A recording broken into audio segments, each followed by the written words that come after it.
DRG means diagnosis-related groupings. So, basically, no, it's a system, okay, wherein it classifies the patient into groups that are clinically similar.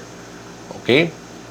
So, the common analogy here is that when you are grouping patients into their clinical similarity, okay, may involvement ho dito or gagamit ho ng system or ng application which is called a grouper. So the common analogy is like this. Ito po. Okay? Kung may poultry ho kayo, may farm. So when you will try to sell the eggs, okay, you will now segregate the eggs according to the sizes. Small, medium, large, extra large, jumbo. So ganun yung analogy. Okay?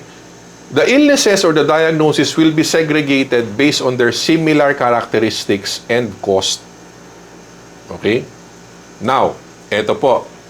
Yung DRG ho, matagal na hong delay yan. When we started partial case rate, ang plano talaga ni PhilHealth was to implement that, okay, 1 year or 2 years later. Yung DRG. In fact, yung global budget, okay, if narinig ninyo, may circular na yan noong 2010 pa para sa government, okay? Pero hindi ho yan na-implement.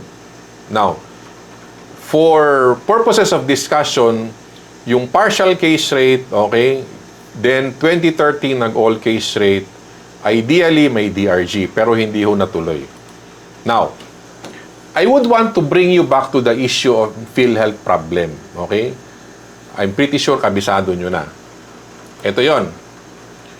Ang problema ni PhilHealth, excessive ho yung the problem of payment because of excessive services, unwarranted admission, unnecessary services or procedures, non-essential prescribing behavior, or unnecessary referral, prolonged length of stay, at mga upcasing. Yan yung problema.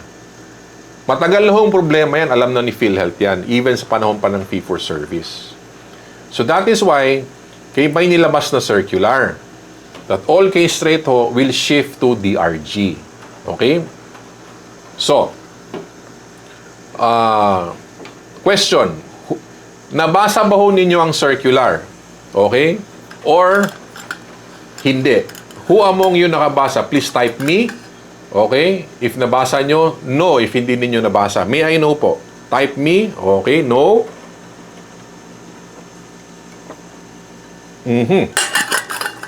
We have no. Okay. I don't blame you.